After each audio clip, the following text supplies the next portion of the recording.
Je sais qu'un jour, elle va flancher. Ce papier virtuel prouvera d'abord que j'en avais une. D'ailleurs, je le dis en toute modestie, certains de mes intimes la qualifiaient de pachydermique. Alors, pendant qu'elle fonctionne encore rondement, je vais les colliger. Lorsqu'on m'aura mis au trou, que je ne serai plus rien dans la vôtre, les miens, bien que virtuels, auront peut-être une certaine utilité et qui sait, une quelconque pérennité.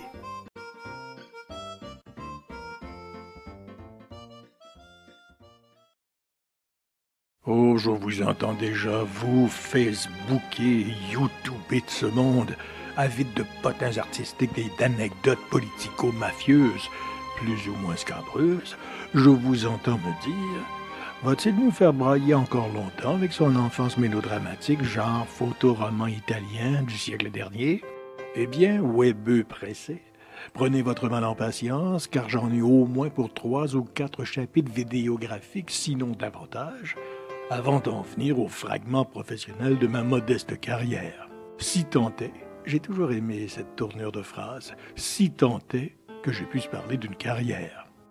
Quand même, 46 ans de reportage et d'interviews, c'est pas rien. Alors, amateurs de ragots scabreux et de scandales juteux, revenez dans quelques épisodes ou encore passez votre tour. C'est tout. Le compromis ne fait pas partie de ce projet ni de mes gènes. Ce qui d'ailleurs ne m'a pas rendu la vie toujours facile. Mais ça, c'est une autre histoire. Donc, à la fin du premier chapitre vidéographique, je vous racontais qu'un dimanche, à la fin des années 40 ou au début des années 50, je ne sais plus exactement, un couple s'est planté devant mon espace vital. D'abord, le décor. Je suis assis dans mon parc au ras du sol, ou presque, de sorte que mon premier contact visuel avec les visiteurs se faisait toujours par les pieds, puis les jambes, pour aboutir au reste de leur personne et finalement se terminer sur leur bouille. Mais ce jour-là, les choses se passèrent autrement. Voilà pour le décor. Maintenant, la scène. 2 paires de chaussures quasiment identiques, une brune et une noire, à talons bas, surmontées d'un pantalon de tweed élégant, pointaient en ma direction et me faisaient ombrage. Tout de suite, une crainte s'empara de moi.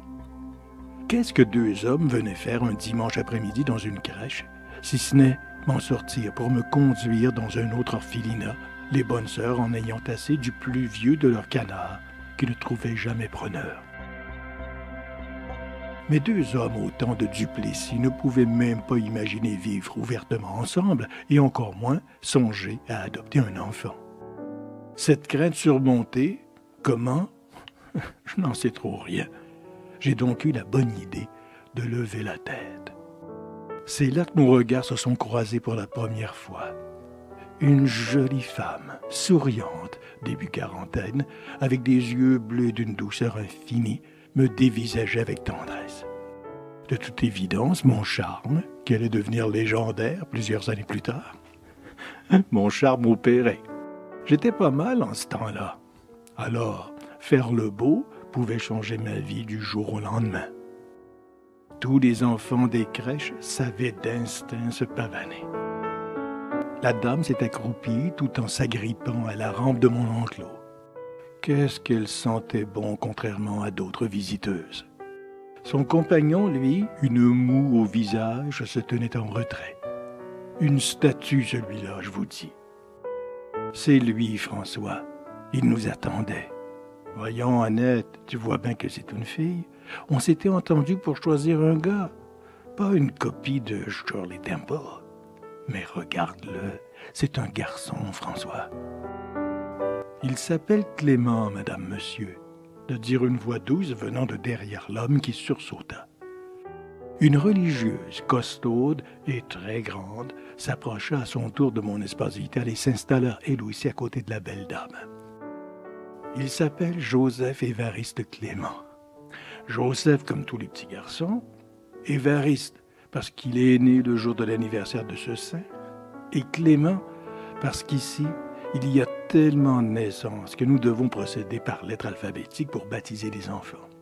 Ainsi, le même jour, quelques heures après lui, est née une petite fille que nous avons baptisée Clémentine. Vous comprenez? Voilà le système ordonné et efficace des bonnes sœurs dans l'orphelinat, où en tout cas je crêchais. Là-dessus, l'huître, qui tenait lieu de mari à la belle dame, se referma davantage, tourna les talons et quitta la pièce, laissant sa compagne médusée, presque agenouillée devant moi.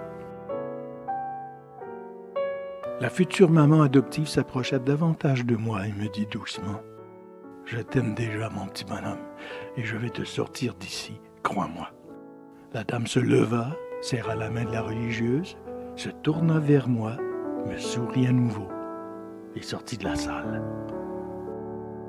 À suivre.